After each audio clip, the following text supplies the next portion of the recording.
Hello, this is Achilles. Oh, hello, Mr. T. How are you? A torticollis. Well, I'm sorry to hear it. You have any idea what caused it? Well, how long did you hold your head in that position? Well, no wonder it's stiff then. What on earth induced you to keep your neck twisted that way for so long? Wondrous many of them, huh? What kind, for example?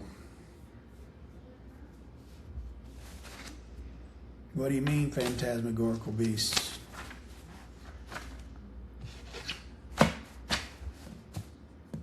Wasn't it terrifying to see so many of them at the same time? A guitar, of all things, to be in the midst of all those weird creatures. Say, don't you play guitar?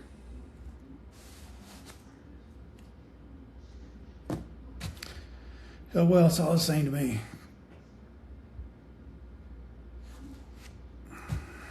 You're right. I wonder why I never noticed the difference between fiddles and guitars before. Speaking of fiddling, how would you like to come over and listen to one of the sonatas of unaccompanied violin by your favorite composer, Johann Sebastian Bach? I just bought a marvelous recording of them. I still can't get over the way Bach uses a single violin to create a piece with such interest.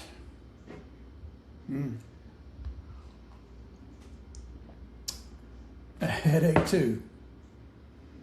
That's a shame. Perhaps you should just go to bed. I see. Have you tried counting sheep? I see. I fully understand. I know what you mean. Well, if it's that distracting, perhaps you'd better tell it to me and let me try to work on it too. All right. Okay. A word with the letters A, D, A, C consecutively inside of it. What about abracadabra? True, ADAC occurs backwards, not forwards in that word. Hours and hours. It seems I'm in for a long puzzle. Where'd you hear of this infernal riddle?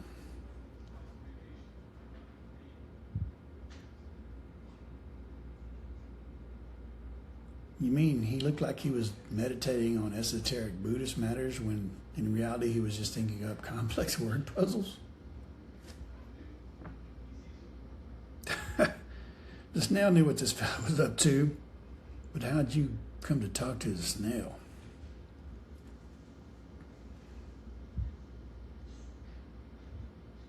Say, I once heard a word puzzle a little bit like this one. You want to hear it, or would it just drive you further into distraction? I agree, can't do any harm. Okay, well, here it is. What's a word that begins with the letters H-E and end with H-E? Very ingenious, but that's almost cheating. Certainly not what I had in mind. Of course, you're right. It meets the criteria, but it's sort of a degenerate solution. There's another solution I had in mind.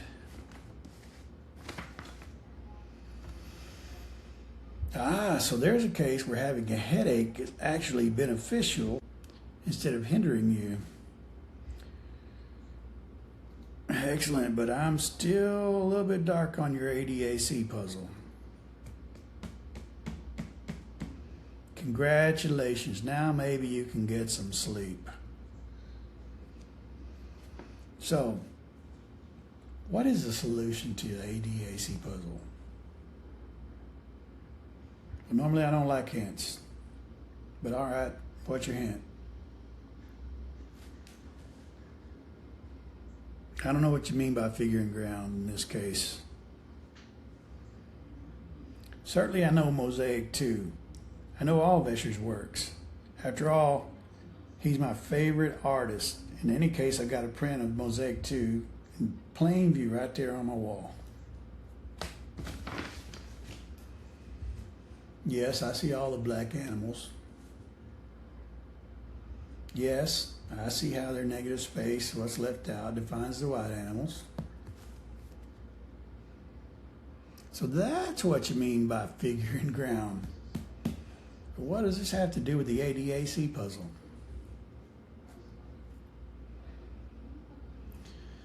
It's too tricky for me. I think I'm starting to get a headache. You want to come over now? But I thought...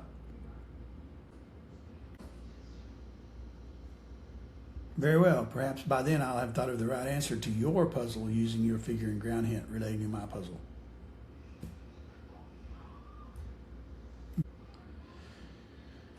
I'd love to play them for you. You've invented a theory about them. Accompanied by what instrument? Well, if that's the case, it seems a little strange that he wouldn't have written out the harpsichord part then and had it published as well. Now see, sort of an optional feature. One could listen to them either way, with or without the accompaniment. But how would one know what the accompaniment is supposed to sound like?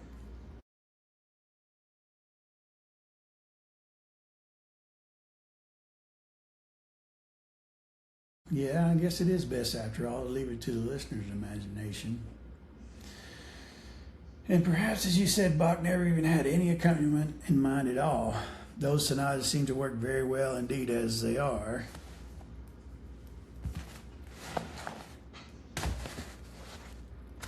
Right, well,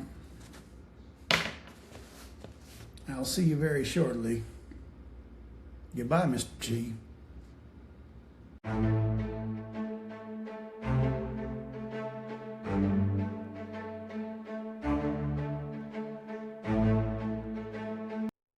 Whoa.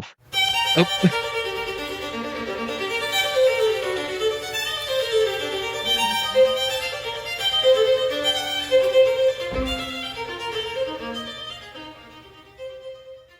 That sounds like one of Bach's sonatas for unaccompanied violin in G minor. I prefer the term fiddle. Hi, I'm JUG. Hello, I'm RTDL. And this is the Trivial Pursuits of JUG and RTDL. I'm coming from you from North California. Central Texas. All right. So we're on our third episode, chapter 3 of the Gödel Escher Bach Hofstadter book. And we are ready to jump in. So that dialogue was really interesting. And hopefully you all got the answer to both riddles is the word headache. So it's a really interesting word, and the way that he came up with the two questions. Achilles asked, no, first of all, the tortoise asked, what's a word that has A, D, A, C Yes. in the middle? And the Achilles asks, what's a word that starts with he and ends in he? And the answer to both of those is headache.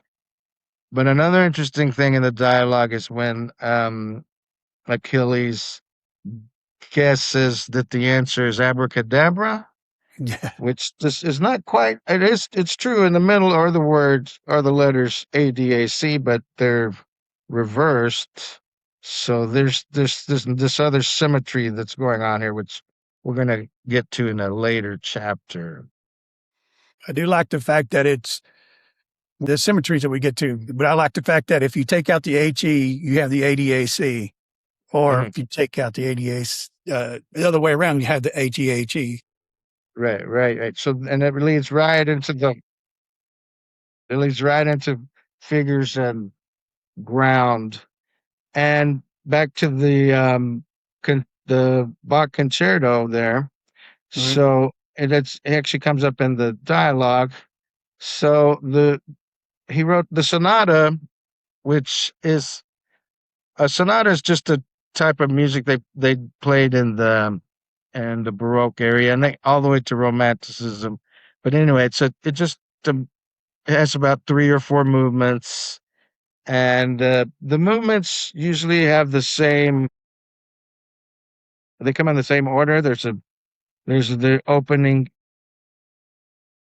song part, and then there's a slow part, and then if there's a third part, it could be different types. But then the last part is usually called the presto, which is what we were listening to there. That's it's usually real fast, and all the sonatas and a lot of classical music, it all ends, with a bang. You go really fast. So that's where the sonata comes in now. And the point he's making with this unaccompanied violin is that she's playing the melody, and there's different things going on in the melody. But then what's not happening, we expect there to be the bass, basically, which is the harpsichord.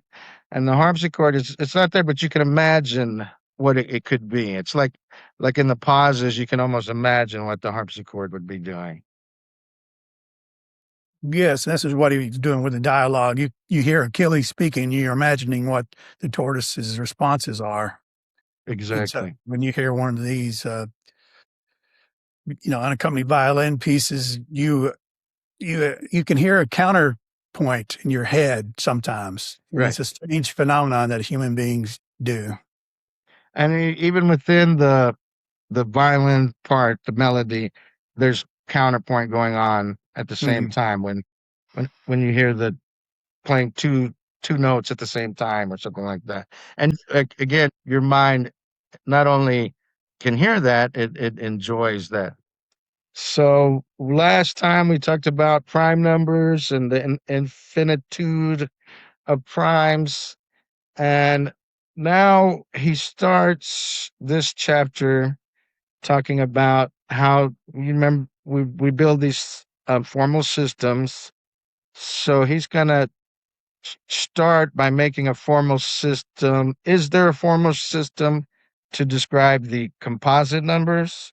Of course, a composite number is a number that has more has factors that are not just one in itself, like 4 is a composite number. It's 2 times 2, which is apart from the prime numbers. So in integers, every number, it's either composite or it's prime, or the positive integers. So Yeah, except for one, right? 1, it's not prime nor composite, but 2 is prime. It's defined to be prime. So it's the only even prime number, because, of course, because every larger even number is divisible by 2. So how he does this? Well, first he builds the TQ hyphen symbol to get us ready to build the composites, and it's just like we did the addition. The was a PQ hyphen system, P for plus and Q for equals. This time he builds the TQ hyphen system. So the T stands for times, and Q is still equals, and the hyphen is the way he represents the actual integers. So here's the building of the system. If you're ready, Okay. so you start with 3 strings, X, Y, and Z. So remember, strings are just hyphens, nothing else. Hyphens, any number of hyphens. So you have 3 hyphens, X, Y, and Z. Now he he defines X, T, Y, Q, Z if and only is true if the actual number of hyphens in X times the number of hyphens in Y is equal to the number of hyphens in Z. Let me turn this off. Yeah, X times Y equals Z. Right. So X times Y is equal to C. So for example, hyphen, hyphen, T, hyphen, hyphen, hyphen, Q, hyphen, hyphen, hyphen, hyphen, hyphen, hyphen, 6. So 2 times 3 is equal to 6. So he comes up with of course, when you build a formal system, remember we're imposing the meaning on the T's and Q's and hyphens, but there doesn't have to be a meaning to them. But of course, we're building it for our understanding to be multiplication. So here's the axiom. So the first axiom is, or the only axiom is xt hyphen qx. So if you have a x, so any number of hyphens, t, and then one hyphen, qx. So that, in our interpretation, that would mean that x times 1 is equal to x. So of course, we all know that's true. X times 1 is equal to x. So that is the axiom. So we're given that to be true. And then there's one rule of inference. So the rule is you have X, Y, and Z. Those are hyphen strings. And suppose that we know that X, T, Y, Q, Z. So that's a theorem in our system already given. It's an old theorem. So if we have X, T, Y, Q, Z, then if you put a hyphen in the middle, so you get X, T, Y hyphen Q, then you will get ZX. And what this is saying is if you add a 1 to the Y, so remember just another hyphen adds a 1, then the new string you get is Z plus X, because ZX is really just Z plus X. And what this is the distributive property. So if I know that 2 times 3 equals to 6, if you add a hyphen to the 3, so that turns to 4, we'll get 2 times 4 is equal to 8. Now, the 8 is the first 2 hyphens plus our original Z. Remember, 2 times 3 equals to 6. So we have 2 and then the 6, and those go together at the end now. 2 plus 6 is 8. And that is the distributive property. Oh, okay. I think I get it. Okay. So you come up with, you captured multiplication typographically. So, or what about primes? Or what about composites? How are you going to do that? Okay, good question. So now we have multiplication. So here's another rule. We have the multiplication. Suppose X and Y and Z, again, we have 3 hyphen strings. If X hyphen T Y hyphen Q Z is a theorem, then C Z is a theorem. C star Z is a theorem. So he's introducing a new letter, C. It's a capital Z. And then Okay. Z.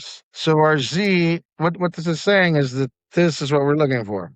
And I think he means he's got a C there, uppercase C. So I'm wondering what can I associate that? Oh, composite, maybe. It's good. Okay. So all this is saying is if I know that X plus Y times Y plus 1 is equal to Z, that means that Z has 2 factors that are not 1 or itself, basically.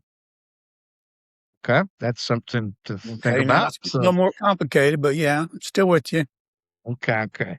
So, here, like again, we're going back and forth. There's just looking at strings, and our strings include hyphens, the letter T, that's for times, and the letter Q, that's for equals. That's all that you see when you're looking at this. So when you look at it just as hyphens, q's, and t's and q's, this is called mechanical mode. So you're thinking mechanically.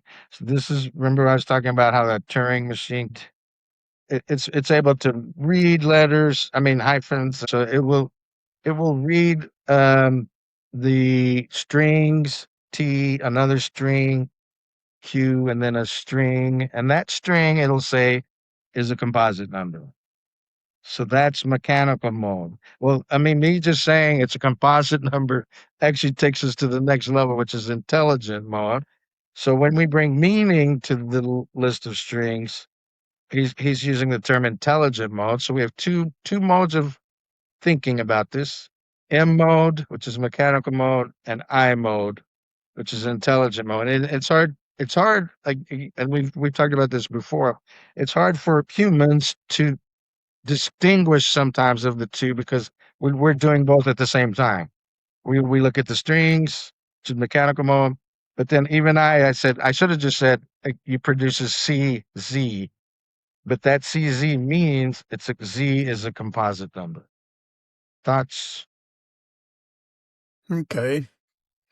So composites. Now, primes. I think the temptation to generate a rule for non-theorems, which would be the primes, right? Is Okay. not. Let's Oh, bring this back to to the figures and the background. So okay. back to the dialogue. Achilles is speaking. That's the figure. So that's what he's saying is the figure. Mhm. And what we don't hear is the tortoise's side of the conversation. That's what he's calling the ground. So the Achilles figure, the what we don't hear is ground, but they're happening at the same time. So they're both there, and it completes the dialogue. As in the Bach violin sonata for unaccompanied violin. It's so the violin that we hear is the figure, and the bass that it's not, we can't hear it, but we can imagine it. So we have the violin playing, and we have the ground, which is silence somehow, but really there could be the harpsichord bass playing. You can imagine what it would be. Yes. So that's the Bach. And then when you look at the Escher print, which I don't think I've even mentioned yet, and I Right. should have. So this is actually where the dialogue comes from. First of all, if there's the foreground, the figure, you can think of it as the dark animals and shapes. There's the guitar and stuff. And then the white is the ground. So in this situation, this Escher print, the the figure makes sense. They're all drawings, and all of the ground are also figures, and they all make sense. So and all together, it forms the print. And the, the reason it's interesting because the you can see the dialogue it comes from the print because you can see the turtle down there in the corner whose his neck is kind of stretched like that, and he's actually right next to the snail. So there is a conversation between he has about the snail in the dialogue. So it's all from that. So that's interesting. So think about now. Let's go back to primes and composites. We just built this formal system to produce every composite number. But the numbers it doesn't produce, which it can't produce, are the prime numbers. So, and we don't want it to. We don't want this system to produce. I kind of want to, but that'd be Yes, working outside the system, so can't do it. right. So I can see once I've listed a whole bunch of these composite numbers, I can go look, go back up a level. I can look at the numbers and say, oh, the ones that aren't listed have to be the prime numbers. And because, and this is important, because this formal system is only remember it adds a hyphen each time. So you can take any two numbers, multiply them and get Z. And if you add one to both of those and multiply. The new value is a composite number. So you're getting bigger. The strings are getting longer. The numbers are getting bigger each time in this procedure, this typographical system of building the composite numbers. So this is important because I can just start or have the machine start listing all of these strings, which are composites, and then I can go back and look. Well, then it skipped number 3, so 3 has to be a prime number. It skips number 5, so 5 has to be a prime number. And I know this for a fact because all the strings are getting bigger. And this becomes an issue later whenever your formal system not only increases size. Actually, we saw this in chapter 1. When it increases and decreases the MUI system, we knew that MU is not producible in this system, but only by looking outside of the system because there were additions and subtractions going on. The strings were getting larger and they were getting smaller. And that's an important point that will come in later. What do you think Okay. about that? Yeah, mine's almost already blown. But this begs the question: do non-theorems have some form in common? Like, do the primes have some form in common? That's a very good question. Well, So that's what he's gonna build up to. Okay. But I think you should talk about about the figure and the ground again of some of these Escher drawings, maybe, or maybe Okay. that Hofstadter has his own drawings. Hofstadter, yeah, there's some cool stuff in here. This is the figure, but it's actually by Kim, Scott E. Kim. That's the one you're referring to? Yes. And there's really, so what's happening there, you can see the black spaces define the white spaces or vice versa. But if you look at it there, you'll see that it's really kind of mind-boggling because you almost can't tell the difference between the black and the white spaces, but there's a contrast there, but they're really the identical thing, but they also just kind of seem to keep moving infinitely. There's just kind of like a strange loop going on there. Your mind can focus, like if you focus on the black, you see that shape, and the white is the background.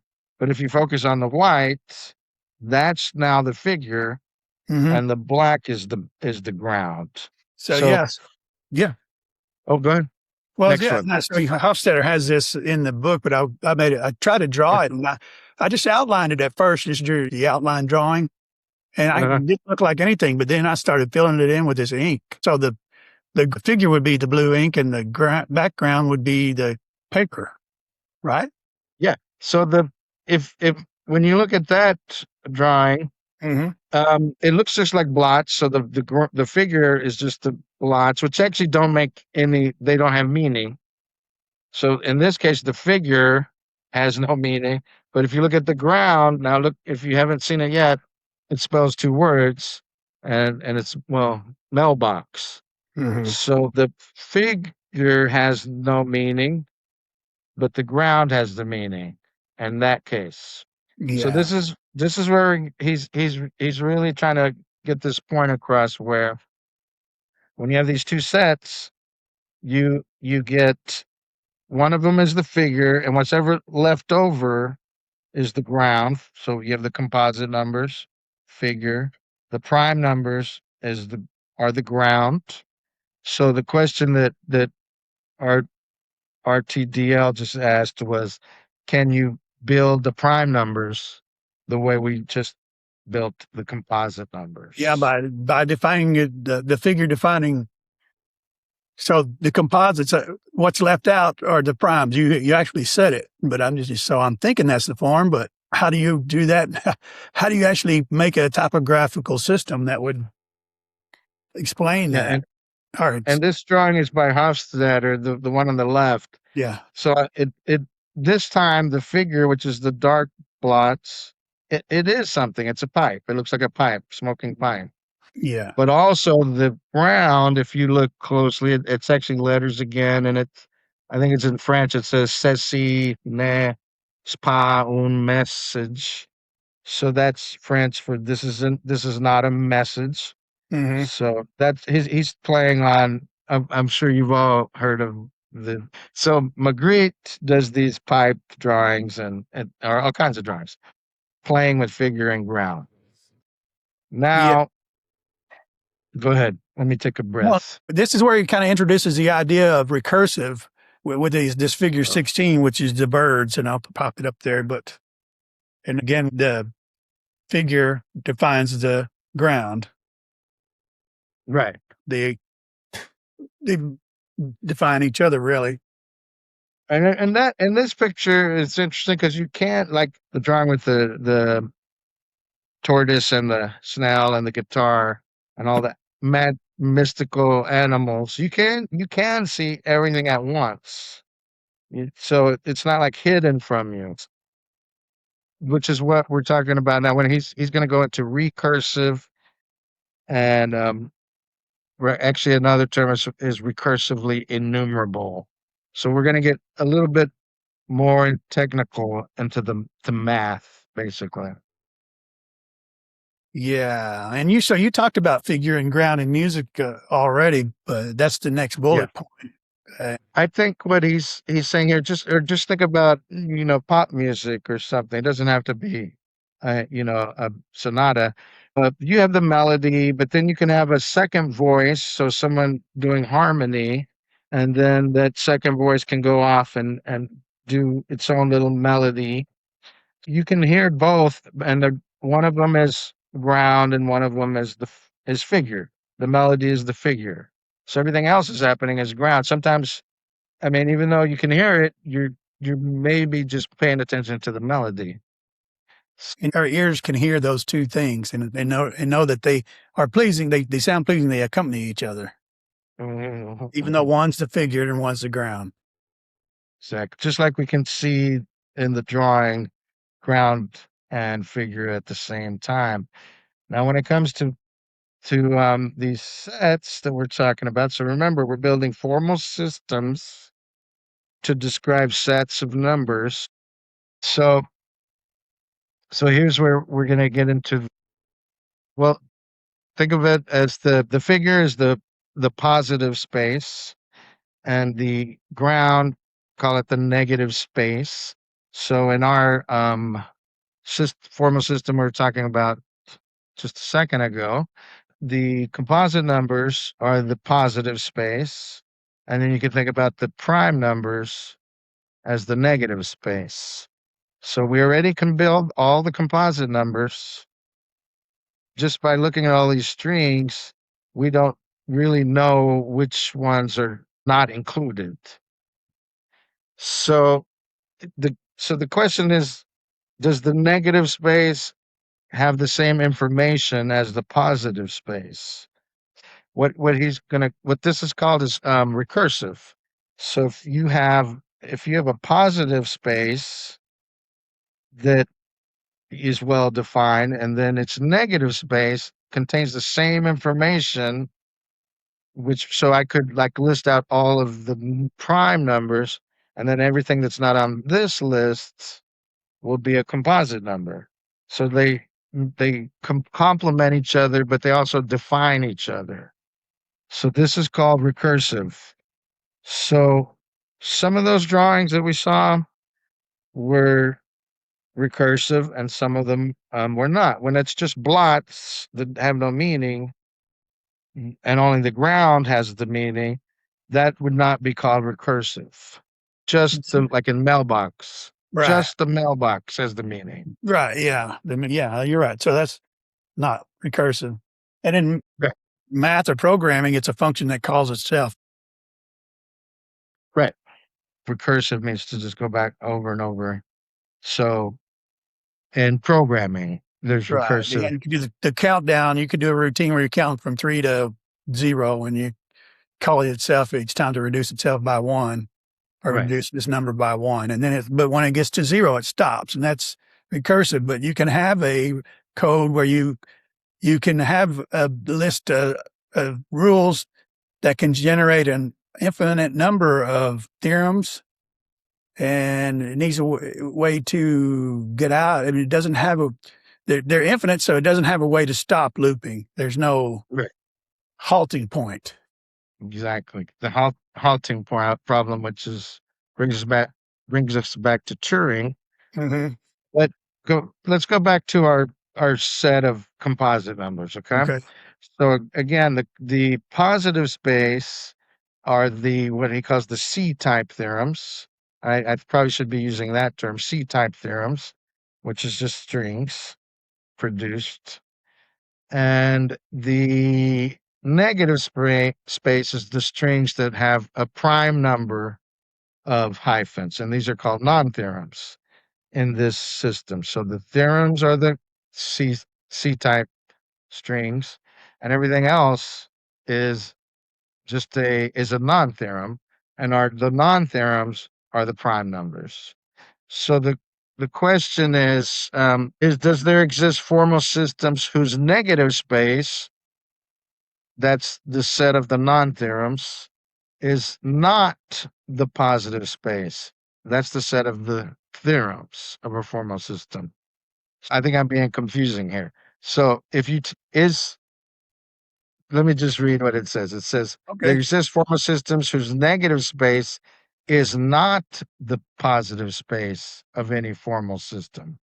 Like these guys, these King of Hill guys, the negative space doesn't contain anything. Exactly. Exactly. So the question is, can you go back and forth? Is one way of thinking about it. So that just think of the Escher drawing. Hmm. All there's the and one of them the birds are going this direction, the birds are going the other direction. So, but they're all just birds, and you can see the birds. They're well defined. Okay. Now, there exist formal systems for which there is no typographical decision procedure. So, typographical decision procedure is a procedure to know whether or not you're a theorem. Is this string a theorem or not? Right? So, I can look at the building the composite numbers is a typographical decision procedure. So I have all these composite numbers that I can just build them all out using those simple two rules that we came up with the one axiom. And then he brings up this other term called recursively enumerable sets. And a recursively enumerable set is a set that has a typographical decision procedure. So the set of composite numbers by our system, formal system that we built, is an RE set. So it's recursively enumerable. Now, if also the ground is recursively enumerable, so when you bring the ground up, push the figure back, so pull up the prime numbers, push the composites in the background. The question is this set recursively enumerable? If so, then the whole system is called recursive. So the whole formal system would be called a recursive system. I know it's a little confusing because we have recursively enumerable. That means that there's rules to build it. And then you can look at the ground and ask the question, is this recursively enumerable? Are there rules to build it? And if that's true, then they complement each other and it builds a recursive system. Yes. Okay. I get it. Well, maybe it'd be easier if you gave these sets names like, I don't know, G and F. G for ground. Okay. F. Okay. Let's do that. So F is the figure and G is the ground. So the F stands for the composite numbers. G will stand for the prime numbers. Okay. And that produces all of the natural numbers. There's I call it the counting numbers or the positive integers, just starting at one and counting 1, 2, 3, 4. So Okay. these are the natural numbers. Now we know a rule for generating F, that's the composites, but is there one to generate G? Now another question is Earlier. Okay. all the numbers in set F have a common form. Okay, so they're all built by multiplying numbers together. But what about G? What about the ground? In this case, the prime numbers. Is there a way? Do they have a common form? Now, here's an interesting puzzle, which I actually thought was really interesting. Do you want to describe that one? Well, yeah, he has a string of numbers, and I'll put them up here, but you can see there's 1, 3, 7, 12, 18, 26, 35, 45, 56, and 69. So look at those. And you may have already done this if you read through this chapter, but it took me a while to figure out what the relationship between these numbers are. And the way to do it is look at what's left out.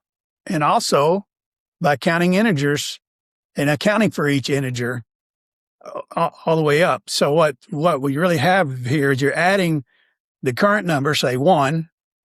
You're taking that current number and adding it to the next number that's not represented yet. So we haven't had 2 occur yet. So let's add 1 to 2. We get 3. All right. So after we got 1, 2, and 3, now what hasn't occurred? Oh, 4. So 3 plus 4 is 7. All right. Well, we hadn't had 5 yet. So we add 5 and we get 12. And you can see how you can continue. Those numbers have that relationship, which I think is quite clever. And it's just another case of you have the figure. It was 1, 3, 7, 12, 18, 26. It looks pretty random at first. It is increasing, so that's good. But then whenever you add in the missing numbers, so you get 2, 4, 5, 6, 8, 9, 10, 11. These numbers are the grounds. Mm. But the question is, do they have a form, basically? So Right. you're referring to things that are not on the list, but how does that work? It's confusing and really interesting, because once you see the pattern, I mean, we're good at finding patterns, right? Right. So not me and you, good humans. Mention. Humans are good at finding patterns. We're good Crows at are pattern too. recognition. Humans and Pattern crows. Exactly. But to me, I was looking at that and I'm going, well, how am I going to figure this out? And I'm starting to work outside the system. And then after Right. I've figured it out, I'm like, well, how would I, formalize that in the typographical system with these axioms and then the rules of inference? Yeah. That's up to I you. don't even know. Okay. All right. And then finally, in the last section, he brings the primes into the figure and pushes the composites into the ground by coming up with another formal system. And this system actually generates the primes in order. So let me read this to you. And then I've actually worked out some examples which we can show. So we built the composite numbers using multiplication, but he's going to build the prime numbers by using non-divisibility, which is how you define prime numbers. So the first axiom is, so of course x and y are always hyphen strings and z's. So the first axiom is xy d and d x. Now here's the first rule. If you know that x, d, and dy, you have x, d, and dy, then x, d, and d, xy. So that's just a rule he comes up with. So you're going from x, d, and dy to x, d, and d, xy. Second rule. If you have hyphen, d, and dz, then z, df, hyphen. So he's introducing another capital letters, D and F, which you can just think of it as a break, really. It's a break between the hyphens. Just like the T's and the Q's, they're just breaks between hyphens. So if you have hyphen, D and DZ, you also have Z, DF, hyphen. Of course, DF means divisor free. So that means that the second string doesn't go into the first string, basically. And then there's a couple more rules. So the third rule is if you know that zdfx, so zdfx, and you know x hyphen d and dz, then you get zdfx hyphen. So just think of them as strings. There doesn't have to be meaning to this, okay? So zdfx string hyphen, I mean. All right. Now the last rule is, and this is where you get to the prime number. If z hyphen dfz, so z hyphen dfz, then pz hyphen, and that's it. Yeah. Now, what So does you it did mean? all that in M- you did all that in M mode, right? Yeah, that's M mode. You have to And of be in M course, mode to do that.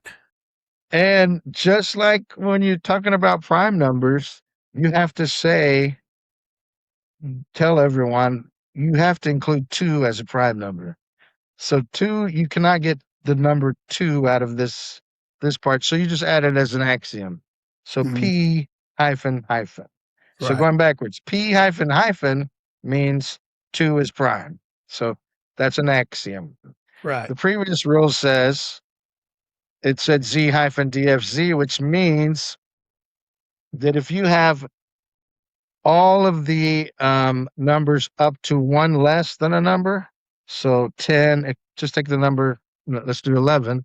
So 11, if you know that 11 DF10, then 11 is a prime number. So that means that 11 doesn't have a factor up to 10. So then that means that Z hyphen is a prime number. And the previous rule states that if you know that doesn't have a factor up to X, that's ZDFX, then you also know that add 1 to the X plus 1, X plus 1 doesn't divide into Z. You also know that. Hmm. Then a new theorem is that Z df x plus 1. So this is how you're building your you're just starting to get larger and larger numbers. So you have to know 2 things. Z is not divisible by any number up to x, and then you go to the next number. X plus 1 doesn't divide into Z either. So think of the Z as the bigger number. Z has no divisors up to x. And you also know that if you add 1 to this x, it doesn't divide into z. Then that's it. That's just what I just said. Then z does not divide x plus 1. Okay. So you have to know these 2 things to get that fact. Yeah, I see. I saw where you worked it up here, but you did a little Yeah. hand It drawn took me a thing. while. Well, you just worked it out on a whiteboard. It looks like so. Yeah, it's just hard to think in M mode, but once you're just thinking logically, basic, it's just use these rules to get to what you want. Okay. And of course, even because it's hard to just think in mechanical mode. I actually started at the bottom and worked up to the top because that makes more sense to me, but that's going outside the system. But in the end, you get what you get. And I just did x equals 3, x equals 4, and x equals 5. And it was a Okay. really interesting problem. It was. Well, did we leave anything out? That's how so what we just said was that you can build the prime numbers too. It's the typographical rules. So then this system together, the natural numbers, primes and composite, is recursive. They're both recursively enumerable. And that actually the whole point was I forgot to say the whole point. What was the point? This primes and composites are recursive. But what we're going to build up to in the next chapters is there exist formal systems for which there is no typographical decision procedure. So once we get that, it's just we're really building something interesting here. Well, I'm All looking right. forward to it. Yes. That was a long one. That was a long one. Let's leave this thing behind.